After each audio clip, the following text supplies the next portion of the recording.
One. चलो आज हम रिवाइज करेंगे चैप्टर 7 सी ए फाइनल का ऑडिट रिपोर्ट। ये बहुत इंपॉर्टेंट चैप्टर है, ये एग्जाम में बहुत मार्क्स की वेटेज रखता है। इसके दो पार्ट बेसिकली है। तो ऑडिट रिपोर्ट चलो आगे मैं बताते जाता हूँ। ऑडिट रिपोर्ट में आते हैं ऐसे 700 की पूरी सीरीज, जिसमें हम ऑडिटर अपना ऑडिटर की रिस्पॉन्सिबिलिटी बताते हैं कि उसका उसका काम है उस ऑडिटर को ओपिनियन देना, रिपोर्ट और रिपोर्ट इशू करना, और रिपोर्ट का फॉर्मेट कैसा होगा वैसे 700 की सीरीज पूरा बताती है। उसके बाद ऑडिट रिपोर्ट के उसमें दो चीज़ें और होंगी। एक सेक्शन 143 सेक्शन 3 क्लॉज आई का रेफरेंस, जिसमें वो ऑडिटर अपनी रिपोर्ट करेगा इंटरनल कंपनी पर एडिक्वेट इंटरनल फाइनेंशियल कंट्रोल है कि नहीं, और वो इफेक्टिव है नहीं। मतलब बेसिकली आरसीएम टेस्टिंग, रैकम टेस्टिंग, जो अपना अगर आर्टिकलशिप में आपने काम करा होगा तो आपको पता होगा कि रैकम की टेस्टिंग। और दूसरा नेक्स्ट जाता है कारो, जो आता है सेक्शन 143 सबसेक्शन 11 में कंपनी के ऑडिटर की एडिशनल रिस्पॉन्सिबिलिटी है। तो ऑडिटर अपनी ऑडिट रिपोर्ट इशू करेगा तो उसमें तीन चीज़ें होंगी। ऐसे 700 का कंप्लायंस करते हुए ऑडिट रिपोर्ट, उसके साथ एक अनेक्चर जिसमें अपना audit report on the IFC and audit report about the कारो एक्स पर सेक्शन 143 सबसेक्शन 11। ठीक है, अब फॉर्म एंड अब मैं फॉर्मेट की बात कर ले रहा हूँ। तो ऑडिट रिपोर्ट का फॉर्मेट क्या होगा? बेसिक चीज़ें होंगी। पहले तो क्या, title, addressee, then opinion, basis of opinion, going concern, KAM, UMP OMP EMP and OMP para. KAM के ऊपर भी हो सकता है, नीचे भी हो सकता है। बेसिस ऑन द मैटर, कितना सिग्निफिकेंट मैटर है। Then other info as per S A 720। ठीक है, उसके बाद डेट, टाइम, साइन, ओवरऑल ऐसे ही सब होगा। अब आइए पहले बात करते हैं SS 700। SS 700 में क्या होता है?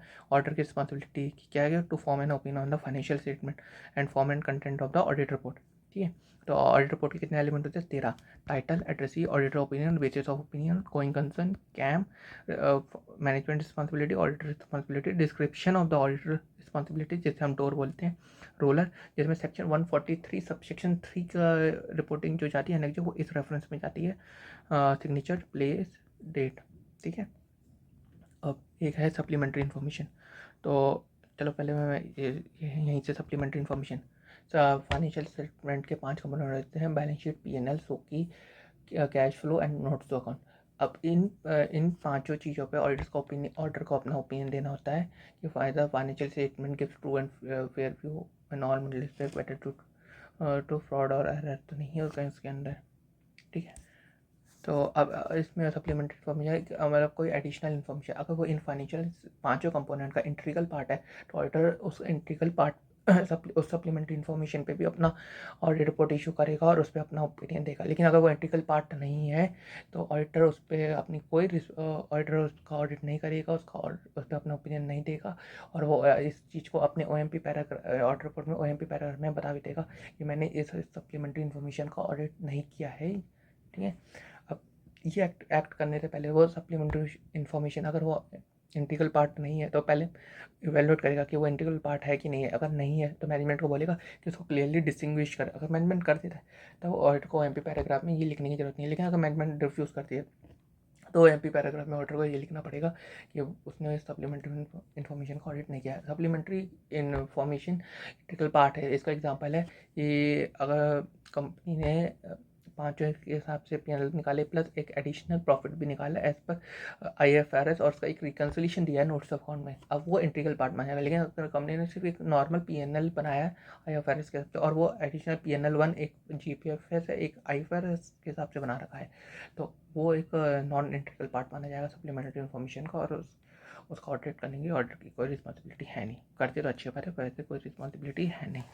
ठीक है, अब GPFS मतलब जनरल पर्पस फ्रेमवर्क के अकॉर्डिंग अगर फाइनेंशियल स्टेटमेंट बनती है उस पर ऑडिटर अपना ओपिनियन देता है, वो तो SS 700 के अकॉर्डिंग देगा। लेकिन अगर स्पेशल फ्रेमवर्क के अकॉर्डिंग मैनेजमेंट ने और अपने फाइनेंशियल स्टेटमेंट बनाया तो ऑडिटर को अपना ओपिनियन SS 800 के अकॉर्डिंग देना है। इसके अकॉर्डिंग 800 बात करता है। अब जब ऑडिटर सॉरी अब जब अपना ओपिनियन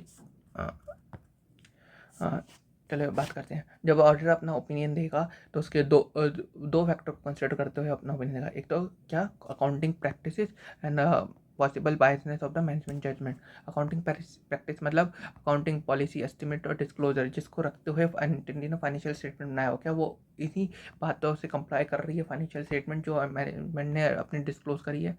जो आपने फॉलो करी है? अगर हाँ तो ऑडिटर का ओपिनियन अगर इस पे बेस है, और मैनेजमेंट किस किस चीज़ों पे जजमेंट लिया प्रोविजन बनाते समय, एस्टिमेट्स बनाते समय, कहीं उसका मैनेजमेंट कोई बायसनेस तो नहीं था, अगर इसमें कोई एडवर्स दिखता है तो मॉडिफाई ओपिनियन होता है, अगर एडवर्स इफेक्ट नहीं दिखता तो क्लीन ओपिनियन होता है। तो बेसिकली दो बातों पे डिपेंड करता है हमारी मॉडिफिकेशन, मैं अकाउंटिंग प्रैक्टिसेस और possible biasness in the management judgment. बात करते हैं, अगर C A normally unmodified opinion देगा जनरल सर्कमस्टांसिस में, ऑर्डिनरी सर्कमस्टांसिस में, लेकिन अगर वो मॉडिफाइड ओपिनियन देता है, मॉडिफाइड ओपिनियन के दो ही सर्कमस्टांसिस है, एक लैक ऑफ एविडेंस, एक metal miss statement, financial statement.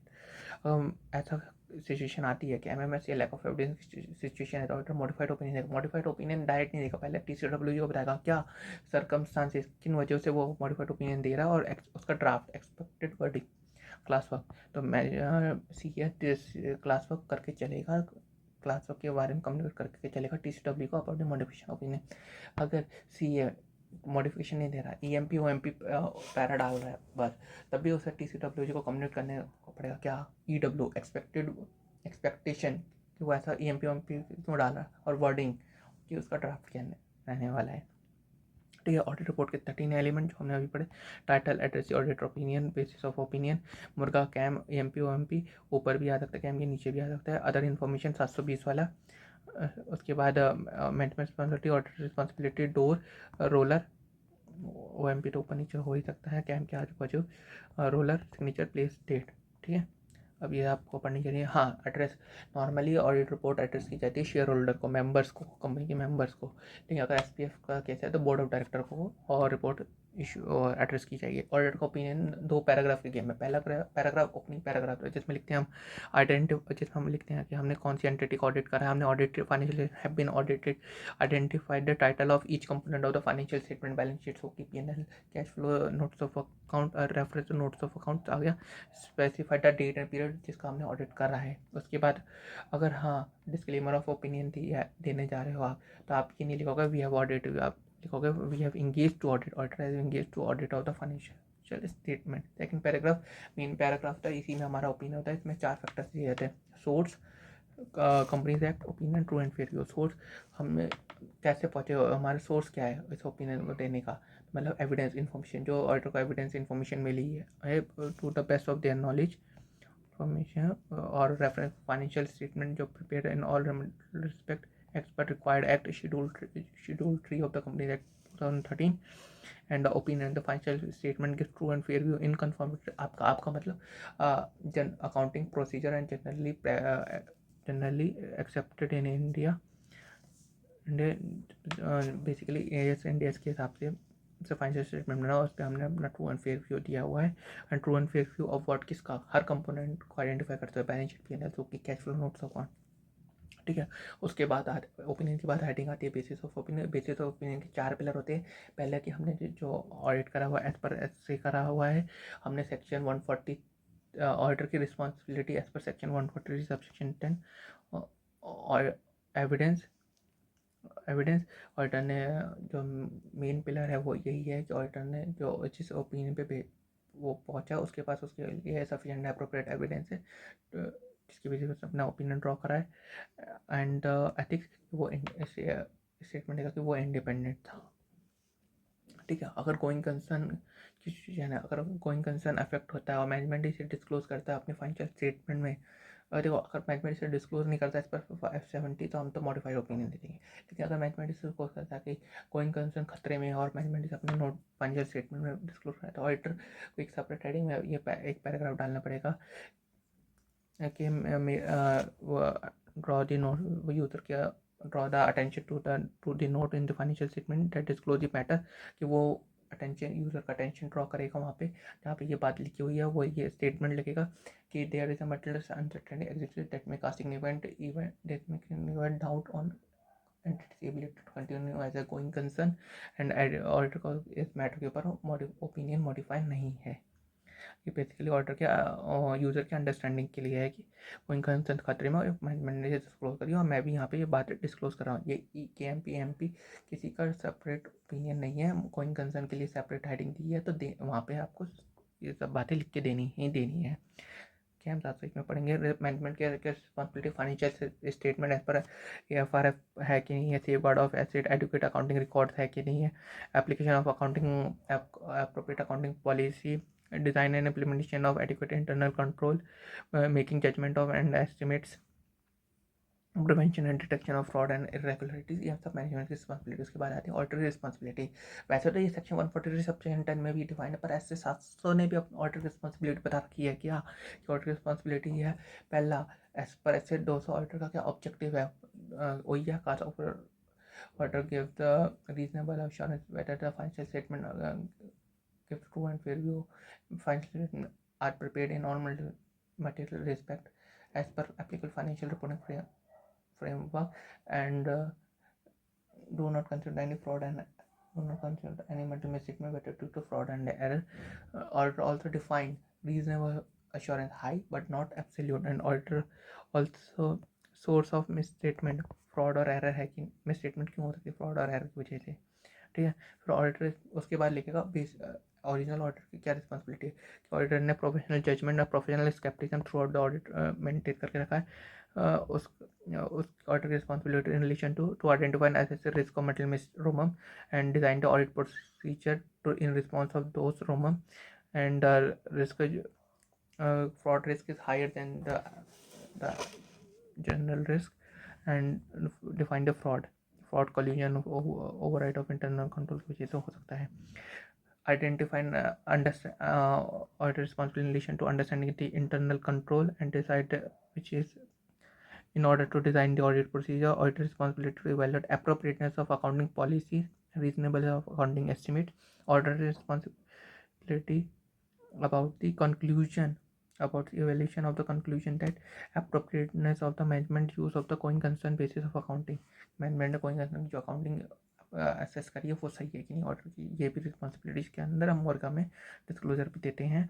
और अगर financial statement of fair presentation framework के हिसाब से ऑर्डर की responsibility to evaluate presentation disclosure content वगैरह वगैरह, ठीक है। ग्रुप ऑर्डर के केस में auditor responsibility as per 600 define है जो यहाँ पे लिखनी पड़ती है, और OMP पैराग्राफ में भी लिखते हैं सेम।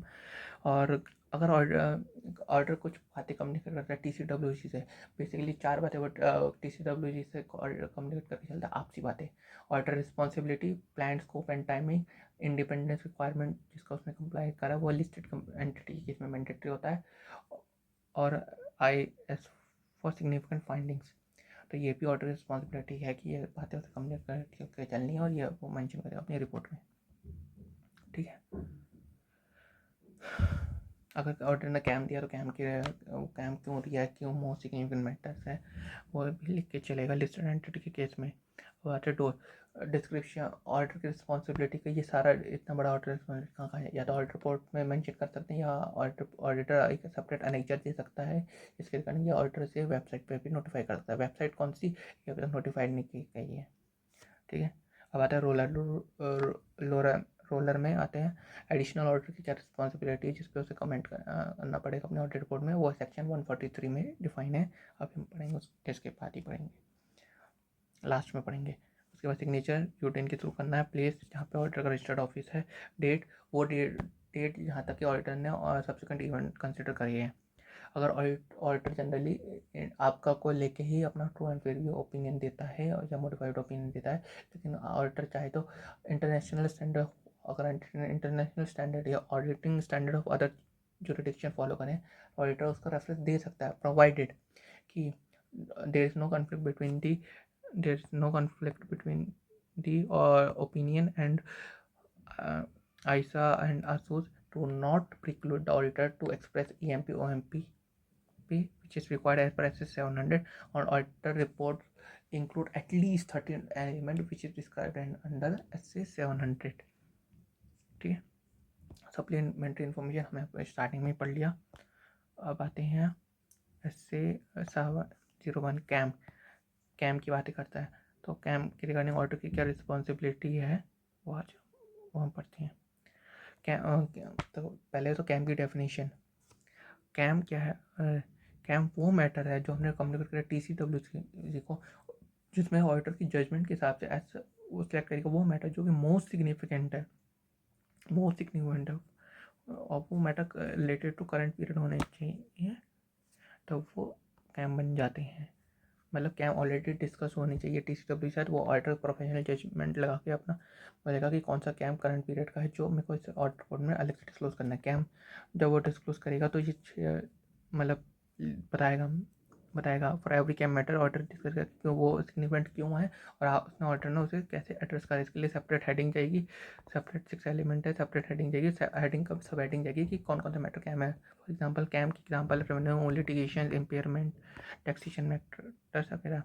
और कैम नहीं है ना, नील रिपोर्टिंग भी नील रिपोर्टिंग होगी, लेकिन कैम का सेक्शन है वो मैंडेटरी है, वो रहेगा ही रहेगा। कैम क्यों होता है? To enhance the communicate value of the auditor, communicative value auditor report की वैल्यू बढ़ाने के लिए और ग्रेटर ट्रांसपेरेंसी के लिए। ठीक है, लिस्टेड कंपनी के केस में और बॉडी कॉर्पोरेट के केस में और G in case of GFS came mandatory है। डिस्क्लेमर ऑफ ओपिनियन दे रहा था, आप कैम नहीं दोगे, ये MCQ के लिए इंपॉर्टेंट है। आप कैम कैसे डिसाइड करेंगे? रैस हाई रोमम एरिया, जहाँ जो वो मैटर जिसका रोमम लेवल हाई है, मतलब significant risk identified in accordance with S 315। Subsequent event transactions आकर ड्यूरिंग दी पीरियड, वो कैम बन सकते हैं। ऑडिटर का judgment about the management judgment, management judgment what? Accounting estimates for example account depreciation, accounting estimate calculate करना, revenue recording की policy बनाना, ठीक कैम है। तो कैम कैसे डिटरमाइन कर? 3 चीज़ें, high ROMM area, auditor judgment about the management judgment, subsequent event and transactions. ठीक है, कब कब कैम नहीं देना है? अगर लॉ प्रिक्यूट करे, अगर कैम को बताने का नेगेटिव पॉजिटिव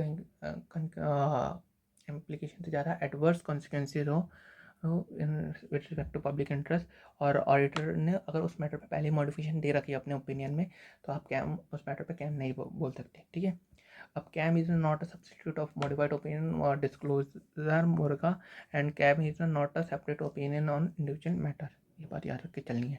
अब आते हैं SC 705, इसमें हम मॉडिफिकेशन की बात करते हैं। मॉडिफिकेशन मॉडिफिकेशन दो ही केस में दो ही सर्कमस्टांसेस में हो सकता है, या तो लैक ऑफ एविडेंस हो या मटेरियल मिसस्टेटमेंट हो। ठीक है, अगर मटेरियल मिसस्टेटमेंट परवेजिव है तो AO, अदरवाइज QO।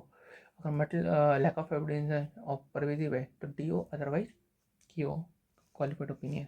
ठीक है, इसमें एक बात और एक्स्ट्रा लेके चलें, अगर मैनेजमेंट आप limitation on the scope of the audit लगाता है तो ऑडिटर मैनेजमेंट को रिक्वेस्ट करेगा कि आप वो लिमिटेशन हटाओ, और अगर ऑडिटर मैनेजमेंट मान जाती है ठीक है, मैनेजमेंट नहीं मानती तो वो कम्युनिकेट करे TCW का टाइमली मैनर में, और इस परफॉर्म करेगा ऑल्टरनेट ऑडिट प्रोसीजर। अगर उसके बाद भी सफिशिएंट अप्रोप्रिएट एविडेंस ऑडिटर नहीं ऑब्टेन कर पाता है और वो परवेजिव नहीं है तो क्यों? अगर परवेजिव है तो वो पहला ऑप्शन विड्रॉ है, अदरवाइज DO है। ये एक थोड़ा सा वीक सा पॉइंट है जो ऐसे 705 लिखा है, तो इसलिए इसे याद करके चलना है।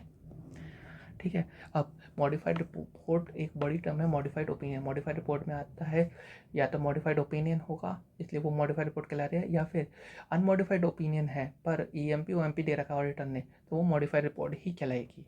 ठीक है, और मॉडिफाइड ओपिनियन मतलब AO QO DO। ठीक है, अब आते परवेजिव 3 फैक्टर्स पे डिपेंड करती है, या तो वाइड स्प्रेड इन द वो मैटर, वो इफेक्ट, वो मटेरियल मिसस्टेटमेंट का पूरे फाइनेंशियल स्टेटमेंट का फैक्टर ये वाइड स्प्रेड है, या फिर वो एक मेजर पार्ट है, वो मेजर पार्ट है फाइनेंशियल स्टेटमेंट का, या फिर वो इम्पॉर्टेंट डिस्क्लोजर है जो फंडामेंटल यूजर के अंडरस्टैंडिंग के लिए। ये बहुत इंपॉर्टेंट बात है, डिस्क्लोजर भी परवेजिवनेस का फैक्टर के अंदर आता है। ठीक है, उसके बाद ये एग्जांपल है, आप इसे रीड करके छोड़ सकते हैं। ये हमने पढ़ लिया, अगर मैनेजमेंट लिमिटेशन कर इम्पोज करे तो क्या करना चाहिए। अब ऑडिटर किस केस में ऑडिटर विड्रॉ नहीं कर सकता? ऑडिटर विड्रॉ नहीं कर सकता, ये सेबी LODR की रेगुलेशन में एक सर्कुलर आया था। उसमें अगर ऑडिटर लिस्टेड कंपनी और उसका जिसका क्वार्टरली रिव्यू होता है और क्वार्टरली ऑडिट हो रहा है, अगर ऑडिटर ने Q1 का ऑडिट करके, फॉर एग्जाम्पल Q1 का ऑडिट करा है और उसके 45 दिन में उसे अपने ऑडिट रिपोर्ट इशू करनी थी, अगर उसने 45 दिन से पहले विड्रॉ कर दिया तो ऑडिटर को उस क्वार्टर का तो ऑडिट रिपोर्ट इशू और रिव्यू उसका LR तो उसे सबमिट करना ही पड़ेगा। लेकिन अगर उसने 45 दिन के बाद विड्रॉ करा है तो उसे करंट क्वार्टर और प्रीवियस क्वार्टर, मतलब Q1 और Q2 दोनों पे अपनी ऑडिट रिपोर्ट और रिव्यू रिपोर्ट इशू करने पड़ेगी। अगर ऑडिटर ने 3 क्वार्टर तक लगातार उसका ऑडिट और या रिव्यू कराए तो उस ऑर्डर को पूरे फाइनेंशियल स्टेटमेंट से पहले विड्रॉ नहीं कर सकते, उसको पूरे फाइनेंशियल स्टेटमेंट का ऑडिट और रिव्यू करना ही पड़ेगा। या लोडियर की रेगुलेशन के अकॉर्डिंग एक सर्कुलर है जिसमें ऑर्डर उस टाइम से पहले विड्रॉ नहीं करता। अगर किसी ऑर्डर को सीएजी ने अपॉइंट करा है तो ऑर्डर विड्रॉ नहीं कर सकता उस केस में भी। ठीक है। अब मॉडिफाइड अगर हम ओपिनियन क्वेश्चन आता है कि आपको ओपिनियन ड्राफ्ट करना है तो ओपिनियन के 4 ट्रू एंड फेयर में 4 पैराग्राफ पे 4 फैक्टर्स पे ओपिनियन ड्राफ्ट होता है। तो पहला पैराग्राफ तो ओपनिंग स्टेटमेंट है, दूसरा पैराग्राफ में 4 फैक्टर्स हैं: source, companies act, true and fair view of what component of the financial statement. ठीक है। अगर हमें मॉडिफाइड ओपिनियन देना है तो मॉडिफाइड ओपिनियन में अगर आप मॉडिफाइड देना है तो हम उसमें मॉडिफाइड ओपिनियन में लिखोगे except for such matter describe in the basis of opinion we give true and fair view. अगर एडवर्स ओपिनियन है because of such matter we describe because of such matter describe in the basis of opinion we give modified opinion. ऐसा करके आप लिख सकते हो। अगर disclaimer दे रहे हो तो आप लिखोगे we do not express an opinion because of you are unable to obtain SAE.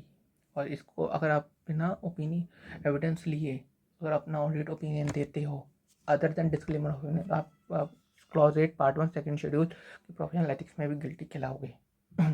अब बेसिस ऑफ ओपिनियन आपको ड्राफ्ट करना है तो 4 पिलर पे ही है। कौन से? हमने SA compliance with the SA, compliance with the section auditor responsibility and as per section 143 subsection 10 and comply with the independence requirement as the code of ethics and we have obtained sufficient appropriate evidence। लेकिन इसके ये होगा factor जिसके basis opinion draft होगा। लेकिन अगर हमें exam में बेसिस ऑफ ओपिनियन ड्राफ्ट करना है तो हमें 3 चीज़ें और, अब क्वेश्चन की लैंग्वेज यूज़ करते हुए अपना बेसिस ऑफ ओपिनियन अपनी लैंग्वेज ड्राफ्ट करना है। कोशिश करनी है क्वान्टिफाइबल टर्म्स यूज़ करें जिसमें कंपैरिजन वगैरह हो और उसे प्रॉफिट से लिंक करके दिखाना है। ठीक है। उसके बाद ऑर्डर रिस्पॉन्सिबिलिटी, अगर डिस्क्लेमर ऑफ ओपिनियन दे रहे हो तो आप कैम नहीं दे सकते। आपको अपने ऑर्डर में लगेगा we have engage to audit report में कहेंगे we have engage to audit opinion paragraph में। और अपना जो डिस्क्रिप्शन ऑफ ऑर्डर रिस्पॉन्सिबिलिटी वो भी छोटा होगा, उसमें डिफाइन करेंगे ऐसे 200 ऑर्डर की क्या रिस्पॉन्सिबिलिटी है to conduct an audit and to issue audit report and we have not unable to obtain sufficient appropriate evidence और ऑर्डर इंडिपेंडेंट था। ठीक है। एग्जाम्पल है ये आप छोड़ सकते हो। फिर ऐसे साथ आता है ईएमपी और ओएमपी। ईएमपी वो इन्फॉर्मेशन जो ऑलरेडी फाइनेंशियल स्टेटमेंट में डिस्क्लोज है पर ऑडिटर के जजमेंट के हिसाब से such important that fundamental to the users understanding of the financial statement. User की फंडामेंटल अंडरस्टैंडिंग के लिए वो बहुत इंपॉर्टेंट है, तो वो ईएमपी पैराग्राफ बनता है। ईएमपी कैम का सब्सिट्यूट नहीं होता। और ठीक है और वो ईएमपी का एक सेपरेट पैराग्राफ डाल के उसमें कंटेंट डाला लिखा जाता है। ईएमपी का एग्जांपल है future outcome of exceptional litigation and regulatory actions. EMP is not a substitute of any opinion. EMP is not a indicate modified opinion. ठीक है। और EMP आप लिखोगे तो 3 चीज़ों का ध्यान रखोगे। एक सेपरेट सेक्शन है वहाँ पे आप EMP लिखोगे। EMP में आप पूरा मैटर डिस्क्राइब नहीं करोगे, आप रेफरेंस दोगे उस नोट्स का जहाँ पे वो नोट्स डिस्क्राइब्ड है, वो मैटर क्लियरली रेफरेंस दोगे, डिस्क्लोज करोगे फुल्ली, यहाँ पे वो फुल्ली डिस्क्राइब्ड वो मैटर। और स्टेटमेंट लिखोगे auditor opinion is not modified on such matter. Opinion EMP पे मॉडिफाइड नहीं, अगर मॉडिफाइड ओपिनियन है तो आप EMP उस मैटर पे नहीं दे सकते। ठीक है ना। EMP की पोजीशन कहाँ है? कैम के ऊपर या नीचे basis on the auditor judgment and significance of the matter, लेकिन बेसिस ऑफ ओपिनियन की बात ही आएगी। EMP और कैम में क्या रिलेशन है? या wide spread use of EMP may diminish the effectiveness of the auditor's communication। मतलब do not over use the EMP, क्योंकि ज़्यादा EMP आप यूज़ करोगे तो वो ऑडिट रिपोर्ट की इफेक्टिवनेस को ख़त्म कर देगा। Use of EMP is not a substitute of description of the KMP। EMP is not the substitute of the KMP। And जहाँ पे आपको लगता है कि वो यूज़र की फंडामेंटल अंडरस्टैंडिंग की जरूरत है वहाँ पे आपको EMP देना ही देना है। तो ये रिलेशनशिप है EMP और KMP के अंदर। ठीक है। EMP के ये कुछ एग्जांपल है सब्सिक्वेंट इवेंट्स एंड SPFRF के केस में हम EMP देते हैं। SPFRF में फाइनेंशियल स्टेटमेंट में वो फ्रेमवर्क को डिफाइन किया होता है, उसका अटेंशन हमें यूज़र के अंडरस्टैंडिंग के लिए बहुत ज़रूरी होता है, इसलिए हम उसमें EMP पैराग्राफ देते ही हैं। सब्सिक्वेंट इवेंट होते हैं चाहे वो नॉन एडजस्टिंग हो या एडजस्टिंग हो, फैक्ट है हो फैक्ट भी हो, तो आप ये EMP देते हो, मेजर कैटास्ट्रॉफी हो तो आप EMP देते हो। मॉडिफाइड ओपिनियन कैम के केस में EMP नहीं दे सकते। ठीक है, अब आते हैं OMP क्या होता है, अदर मेटा पैराग्राफ। इसमें ऑर्डर अपनी रिस्पॉन्सिबिलिटी बताता है बेसिकली, जो कि रेलिवेंट होते हैं यूज़र के अंडरस्टैंडिंग के लिए रिगार्डिंग द ऑडिट। इसमें क्लासिक एग्जांपल है डिवीजन ऑफ वर्क, जो कि जॉइंट ऑडिट के केस में डिफाइन होता है कि किस ऑडिटर ने कितने ब्रांच का ऑडिट किया है, कौन सा क्या डिवीजन ऑफ वर्क है क्या नहीं, वो हम OMP में डिस्क्राइब करते हैं एज पर ऐसे 600। ठीक है, OMP भी मॉडिफाइड ओपिनियन के केस में आप OMP तो दे सकते हो, लेकिन कैम नहीं। कैम की अगर कैम दिया उस मैटर पे तो आप OMP नहीं दे सकते। ठीक है, वैसे तो कैम और उसका रिलेशन नहीं बैठते, दोनों ही अलग अलग चीज़ बैठती है। अगर आप EMP OMP अपने ऑर्डर रिपोर्ट में दे रहे हो तो आपको उससे पहले TCWG को ये बात बतानी पड़ेगी और उसमें बताना पड़ेगा कि आपकी वर्डिंग एक्सपेक्टेड क्यों, ये मैटर एक्सपेक्टेशन क्या है और वर्डिंग क्या रहने वाली है। ठीक है, अब अगर किसी मैटर पे ऑर्डर का ओपिनियन क्वालिफाइड जा रहा है, मॉडिफाइड ओपिनियन है, जिसमें मैनेजमेंट कहता है कि आप इससे मॉडिफाइड ना मैनेजमेंट में upon the auditor say not modifying his audit opinion, considering management had disclosed the full fact and assessment in the financial statement through notes. The auditor need to exercise his professional judgment to assess whether disclosure alone is sufficient, or या फिर he also need to modify his audit report either by inserting EMP, OMP or qualification. Also statement that EMP is not a substitute of audit opinion, मतलब diplomatic answer देना है। ठीक है, उसके बाद इसमें हम और कुछ तो नहीं बचा है। अब आते हैं SS 710 में हम बात करते हैं कंपैरेटिव इन्फॉर्मेशन। कंपैरेटिव इन्फॉर्मेशन दो टाइप की हो सकती है, एक होती है कॉरस्पॉन्डिंग फिगर्स, एक होती है कंपैरेटिव फाइनेंशियल स्टेटमेंट। इंडिया में चलती है कॉरस्पॉन्डिंग फिगर, जिसमें हम करंट ईयर की फिगर को प्रीवियस ईयर की फिगर से कंपेयर करके दिखाते हैं। दोनों कंपैरेटिव इन्फॉर्मेशन में ऑडिट प्रोसीजर सेम है। ACP पवन फॉर जो हम फिगर कंपेरेटिव फाइनेंशियल स्टेटमेंट में इशू कर रहे हैं अपने फाइनेंशियल एनुअल रिपोर्ट में, या फिर कॉरस्पॉन्डिंग या प्रीवियस ईयर की फिगर्स रिफ्लेक्ट कर रहे हैं एज पर कंपेरिजन पर्पज, तो जो accounting policy ACPA accounting policy क्या होनी चाहिए, सेम होनी चाहिए। Consistency of the accounting policy. C for classification, appropriate classification of comparative information. जो हमने प्रीवियस ईयर में क्लासिफाइड किया था वही इस साल क्लासिफाइड होनी चाहिए। अगर इस साल चेंज करना है तो आपको रीस्टेटेड फाइनेंशियल स्टेटमेंट बनाने पड़ते हैं, इसलिए बनाकर फिर उसे प्रेजेंट करते हो। तो classification P for impact of possible misstatement. अगर कोई न्यू डिस्कवरी, कोई ऐसी मिसस्टेटमेंट मिली है जो पिछली बार नहीं मिली, जो वो पिछले साल के रिलेशन से है, तो उसका इम्पैक्ट भी आपको उस फाइनेंशियल स्टेटमेंट में देना पड़ता है, उसका इवेल्युएट करना पड़ता है और मैनेजमेंट से WR लेना पड़ता है, और वो इन प्रायर पीरियड हमें, और comparative figures check comparative figures with the amount of disclosure of in prior period. जो हमने फिगर्स निकाले और जो प्रीवियस ईयर उसको कंपेयर करके दिखाना होता है। ये हमारी ऑडिट प्रोसीजर है। ठीक है, ACP बन गया consistency of the accounting policy, appropriate classification of comparative information, impact of possible misstatement of comparative information on the financial statement, obtain WR, and check comparative figures with the amount and disclosure of the previous period, prior period। ठीक है, अब लेकिन comparative information का audit procedure same है, पर reporting दोनों ही अलग अलग है। कॉरस्पॉन्डिंग फिगर्स की रिपोर्टिंग में हम प्रीवियस ईयर के फिगर्स के ऊपर ओपिनियन नहीं देते, पर इसके भी 3 एक्सेप्शन सर्कमस्टेंसेस है। क्या कि प्रीवियस ईयर ऑडिट उस पीरियड का ऑडिट ही नहीं हो रखा, या फिर प्रीवियस ईयर कोई ऐसी मिसस्टेटमेंट थी जो हमें पहले पता नहीं चली, पर आज हमें पता चल रही है कि प्रीवियस ईयर की फिगर्स में कोई मिसस्टेटमेंट है, तो हम उस पर ओपिनियन देंगे। प्रीवियस ईयर ऑडिट नहीं है तो हम उस पर अपना ओपिनियन देंगे आज। प्रीवियस ईयर में अगर हमने मॉडिफिकेशन दिया है तो करंट ईयर में भी हम उस पर अपना ओपिनियन देंगे।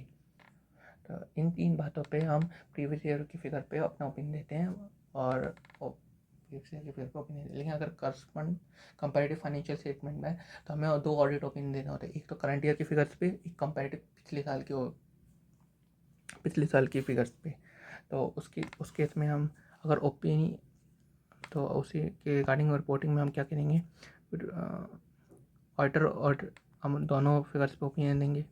अगर पिछले साल का ओपिनियन इस साल के ओपिनियन से डिफ़र करता है तो हमें ये डिफरेंस का रीज़न अपने OMP पैराग्राफ में बताना पड़ेगा। ठीक है, तीसरा, अगर पिछले कोई मतलब स्टेटमेंट पिछले साल से रिगार्डिंग मिलती है और वो अगर किसी और ऑडिटर ने ऑडिट करी थी तो हम मैनेजमेंट को बोलेंगे कि ये मतलब स्टेटमेंट हमें मिली है, आप प्रीवियस ऑडिटर को बोल के ये अपनी ऑडिट रिपोर्ट चेंज कराइए। मैनेजमेंट अगर ऐसे करती है तो ठीक है, हम करंट ईयर के फिगर पे ही ओपिनियन देंगे, अदरवाइज दोनों पे जाएगा OMP पैराग्राफ के थ्रू। और अगर प्रीवियस ईयर के फिगर ऑडिटेड नहीं है तो ऑडिटर्स पे अपना ओपिनियन तो दे ही रहा है, पर वो मेंशन करेगा प्रीवियस ईयर के फिगर ऑडिटेड नहीं है। और प्रीवियस ईयर फाइनेंशियल स्टेटमेंट किसी और अनदर ऑडिटर ने ऑडिट करा है तो वही सेम मेंशन करेगा अपनी ऑडिट रिपोर्ट के अंदर, ठीक है।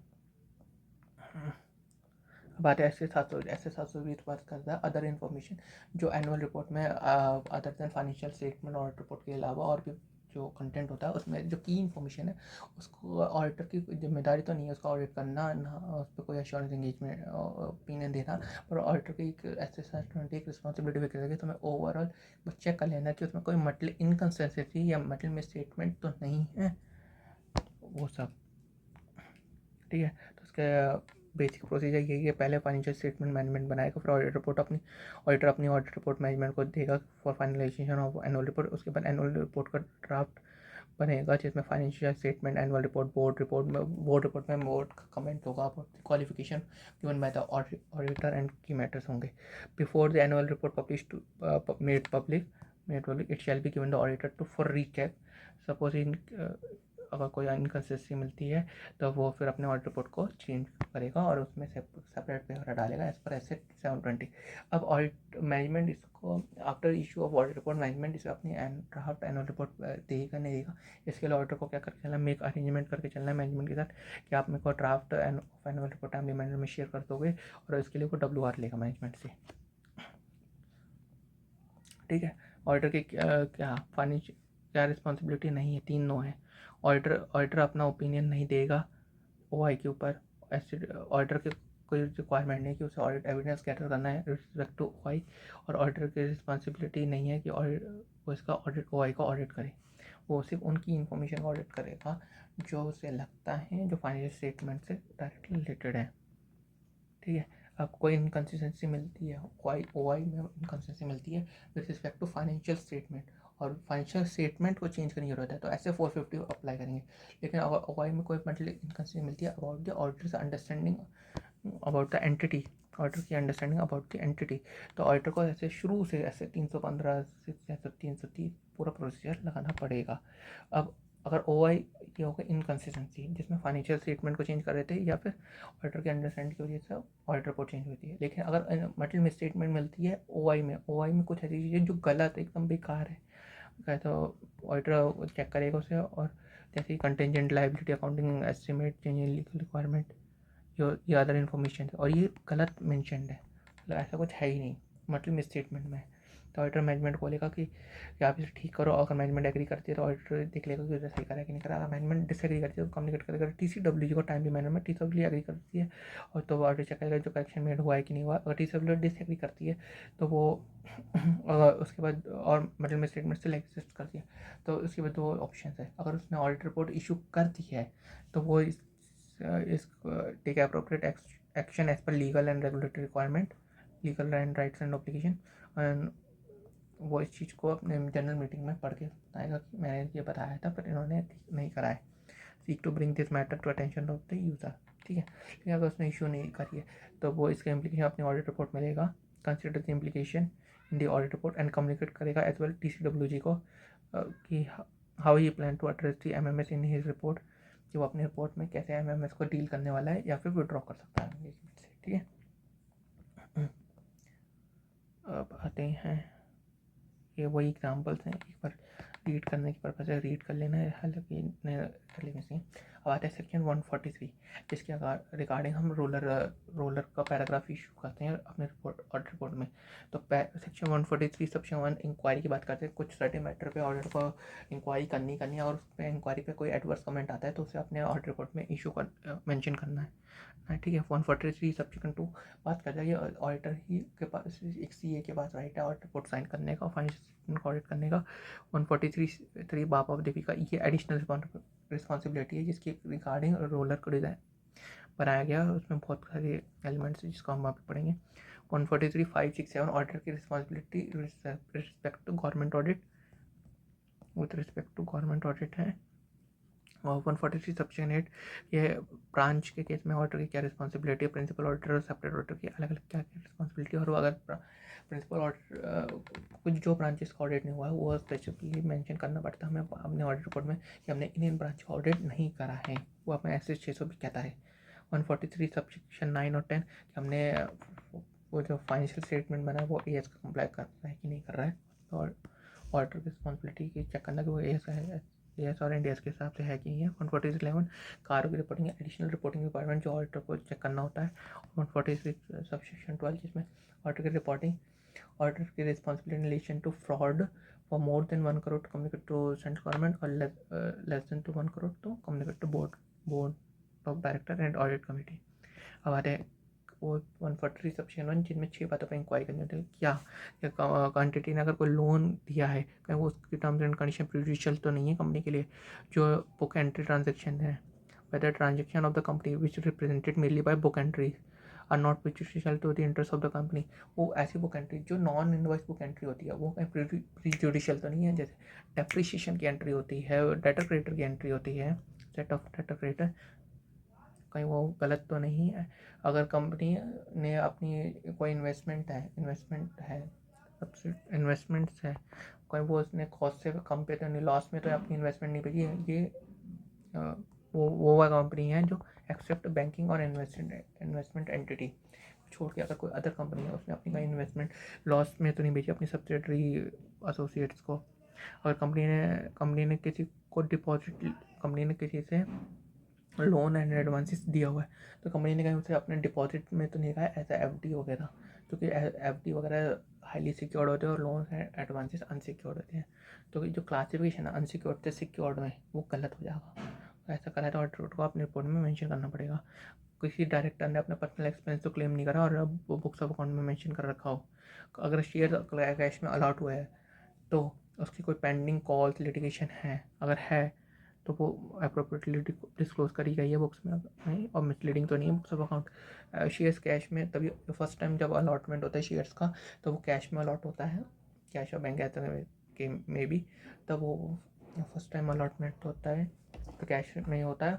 और उसमें अगर कोई पेंडिंग कॉल्स वगैरह होती हैं तो आपको अप्रोप्रिएटली अपने बुक्स ऑफ अकाउंट में डिस्क्लोज करना होता है। अगर नहीं करते हो तो ऑडिटर इन सब के बारे में इंक्वायरी करेगा और अगर उससे कुछ एडवर्स रिमार्क्स मिलता है तो उसे अपनी रिपोर्ट में मेंशन करके चलेगा। अब आते हैं सेक्शन 143 सेक्शन 3, इसे हम यहाँ से पढ़ते हैं। 143 सेक्शन 3 में ऑडिटर की क्या रिस्पॉन्सिबिलिटी है, वो देखेगा कि जो उसे इन्फॉर्मेशन मिली whether he has sought and obtain all the information explanation जो नेसेसरी फॉर ऑडिट वो मिली है कि नहीं मिली। अगर नहीं मिलती तो यह ऑडिट रिपोर्ट में मेंशन करेगा। Whether in his auditor opinion कि proper books of account as per required by law made by the and kept by the company है कि नहीं है, लॉ के हिसाब से बुक्स ऑफ अकाउंट मेंटेन करके रखे हुए कि नहीं रखे हुए। ब्रांच ऑडिट के एक्सेस 600 का कंप्लेन करा है कि नहीं करा, मतलब in case of the branch audited by person other than the company's auditor manner in which, मतलब ब्रांच ऑडिटर ने ऑडिट करा हुआ है प्रिंसिपल ऑडिटर को अपनी ऑडिट रिपोर्ट दी होगी तो प्रिंसिपल ऑडिटर ने उसे कैसे डील करा है एज पर एस 600। यहाँ पे ऑडिटर की रिस्पॉन्सिबिलिटी है। बैलेंस शीट पी&एल वो बुक्स ऑफ अकाउंट से ही बने हैं कि नहीं बने हैं, कंप्लाई कर रहे हैं कि नहीं कर रहे हैं उससे। फाइनेंशियल स्टेटमेंट एएस एनडीएस का पालन कर रहे हैं कि नहीं कर रहे हैं। अगर ऑडिटर ने कोई ऑब्जर्वेशन दी है या क्वालिफिकेशन एडवर्स रिमार्क दिया है तो उसका रीज़न ऑब्जर्वेशन में उसका एडवर्स इफेक्ट ऑडिट रिपोर्ट में मेंशन करके चलना है। अगर कोई डायरेक्टर डिस्क्वालीफाइड हुआ है अंडर सेक्शन 164 सब सेक्शन 2 तो वो मेंशन करके चलना है। 164 सब सेक्शन 2 में कंपनी स्पेसिफिक डिस्क्वालिफिकेशन है, जैसे कंपनी के डायरेक्टर ने डिक्लेयर कर दी डिविडेंड और उसके डिक्लेरेशन के बाद दिया नहीं डिविडेंड तो उस केस में सारे डायरेक्टर डिस्क्वालीफाइड माने जाते हैं। और अगर ऐसा है तो हम ऑडिटर की रिस्पॉन्सिबिलिटी इसको मेंशन करें अपनी ऑडिट रिपोर्ट में। और इसके लिए ऑडिटर के उन सभी डायरेक्टर से रिटर्न रिप्रेजेंटेशन लेता है कि आप डिस्क्वालीफाई हो या नहीं हो, ठीक है। उसके बाद कंपनी के पास एडिक्वेट इंटरनल फाइनेंशियल कंट्रोल है और वो ऑपरेटिंग इफेक्टिवली काम कर रहे हैं कि नहीं कर रहे हैं, ठीक है।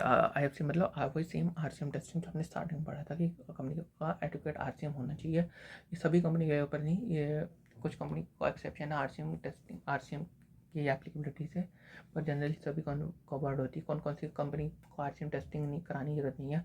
एक 1% कंपनी, स्मॉल कंपनी, और वो प्राइवेट कंपनी जिसका टर्नओवर 50 करोड़ या से कम है, जिसका बोरिंग 25 करोड़ से कम है at any point of time from bank, financial institution and other body corporate through the year.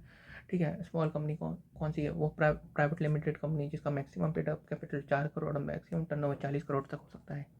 ठीक है, और एनी अदर मैटर एज में भी प्रिस्क्राइब्ड, और any other matter prescribed as per rule 11 में है कि ये कंटिजेंसी की बात करता है कि आपको ऑडिटर को रिपोर्ट करना है कि पेंडिंग लिटिगेशन के ऊपर, प्रोविजन ऑन फोर्सेबल लॉसेस के ऊपर, any delay about the transfer of fund in the investment education of fund protection fund, comply with dividend declared by the company, comply with the section 123, और company के पास audit trail है कि नहीं है। और audit trail ये mandatory guidelines है जो इस सेक्शन 1 अप्रैल 2022 से लागू हुई है, जिसमें accounting software with audit trail facility होनी चाहिए हर एंटिटी के पास। वो ऑपरेटिंग इफेक्टिव काम करना चाहिए थ्रू आउट द ईयर और all transaction. Account audit trail tempered नहीं होनी चाहिए और ऑडिट ट्रेल प्रिजर्व रहनी चाहिए एज पर स्टैट्यूटरी रिक्वायरमेंट, मतलब 8 साल तक।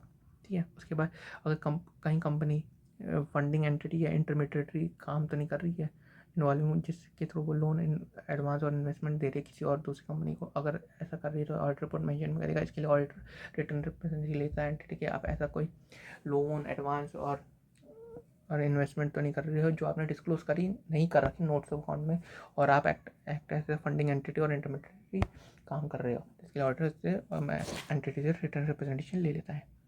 ठीक है, इन बातों पे ऑडिटर रिपोर्ट करके चलेगा अपने ऑडिट रिपोर्ट में एज पर सेक्शन 143 सबसेक्शन 3।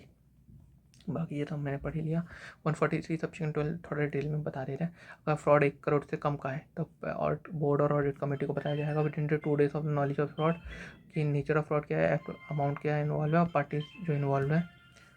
ठीक है, और उसके बाद ये बोर्ड की कंपनी की लाइबिलिटी की वो ये डिस्क्लोज करे अपनी एनुअल रिपोर्ट में nature of fraud, amount and parties involve and remedial action. अगर फ्रॉड 1 करोड़ या उससे ज़्यादा का है तो सेम चीज़ 2 दिन के नॉलेज के अंदर पहले बोर्ड और ऑडिट कमेटी को दी जाएगी कि अपना रिप्लाई सबमिट करे। अगर वो 45 डेज में रिप्लाई सबमिट कर देते हैं वो ऑडिटर ये सेंट्रल गवर्नमेंट को 15 दिन के अंदर अपनी रिपोर्ट 82 फॉर्म में इशू कर देगा कि ये फ्रॉड है, नेचर क्या था, अमाउंट क्या था, पार्टी इन्वॉल्व है, वो बोर्ड के रिप्लाई। लेकिन अगर 45 दिन में रिप्लाई नहीं आता तो ऑडिटर फर्दर वेट नहीं करेगा, वो 15 दिन के अंदर अंदर सेंट्रल गवर्नमेंट को रिपोर्ट कर देगा अबाउट द फैक्ट। बस यही थी। अब एक चीज़ और है सेक्शन 145 के रिगार्डिंग कि और जो ऑडिटर है वही ऑडिट रिपोर्ट साइन करेगा और वो यही होना चाहिए। दूसरा कि अगर कोई क्वालिफिकेशन है फाइनेंशियल स्टेटमेंट के अंदर तो वो qualification shall be read, modification in the audit shall be read eight before the general meeting. Thank you.